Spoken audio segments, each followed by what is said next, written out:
If I asked you to describe where do elves live, most of you would probably say some kind of forest. I mean, that's not wrong. These elves, wood elves, they live in the forest for sure, but what about these elves? Do they live in forests?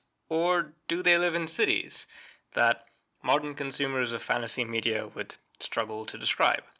Could you describe an elven castle? Would you say that it looks just like a human castle, but more elfy? There are complexities to language and culture that I think we sometimes do not capture, translating between modern understanding and embedded fantasy tropes. However, if I asked you where dwarves live, you would say the mountains. And you'd be right. Sometimes dwarves live in volcanoes. Sometimes they live in floating cities in the air. But spiritually, deep down, I think we all recognize that dwarves live in the mountains. That any dwarven settlement less fortified than the Maginot Line is in fact inhumane habitation. We've known that dwarves make their homes in the mountains since the Hobbit codified, at least to my mind anyway, the most typical presentation of them. And it's interesting that in The Hobbit, the dwarves are in search of their home. They're on a quest to kill a dragon that took their home, and that quest will take them all over Middle-earth. For the natural cadence of dwarven life, it is to be either fortifying your home or looking for a home to fortify. It's easy to accept that dwarves would make their homes in mountains. They're smaller than humans and much more sturdy. The things that make it difficult for us to live on mountains, or in them, do not bother dwarves. And of course, dwarves want to be around the resources that the societies tend to revolve around, namely metals, ores, and gems. So it makes sense that dwarves live in mountains and they make shiny stuff that other people tend to want. The natural dwarven proclivity towards industry pairs excellently with their proclivity towards violence. Make things and then stop other people trying to take them. That's the dwarven circle of life.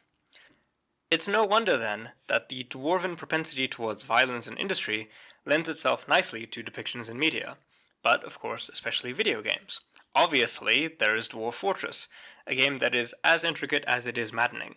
But it's exactly what it says on the tin. You play as dwarfs, and you build a fortress, and then it collapses into madness. Every single time. Other games give you this experience in different shapes and sizes. Return to Moria, for example, is a new survival game about Lord of the Rings-style dwarfs reclaiming their ancestral home. Of course, it's scaled to the experience of 1 to 4 players. It's really not hard to strike gold with a game about dwarves defending their homes. At the time of writing, there are almost 330 games on Steam about dwarves doing dwarf stuff.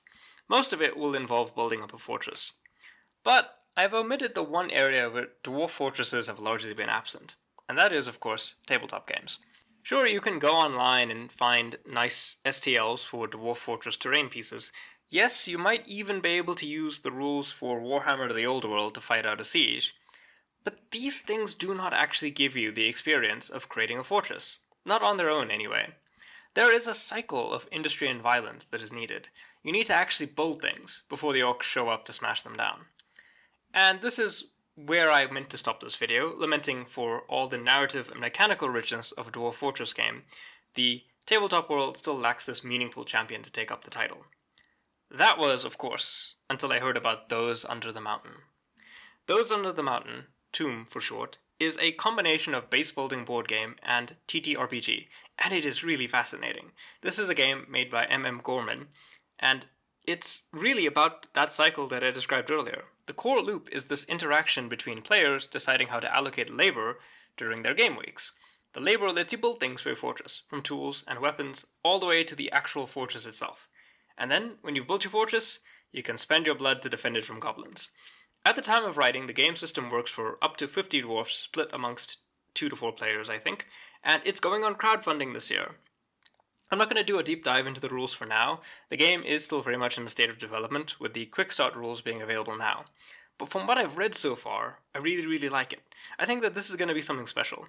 The full game is going to have a mass combat system that's going to let you fight off larger and larger battles, as you are of course building a larger and larger fortress. Doesn't that just sound fantastic? You know, I might hear you say, but why should you play this game when you can play Dwarf Fortress? Well, viewer, I think tabletop games are inherently more social in ways that video games are not. You know, this is a game for like 3 to 6 players.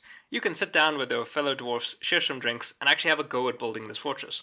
But, the other reason is that tabletop games are inherently more expansive in ways video games are not.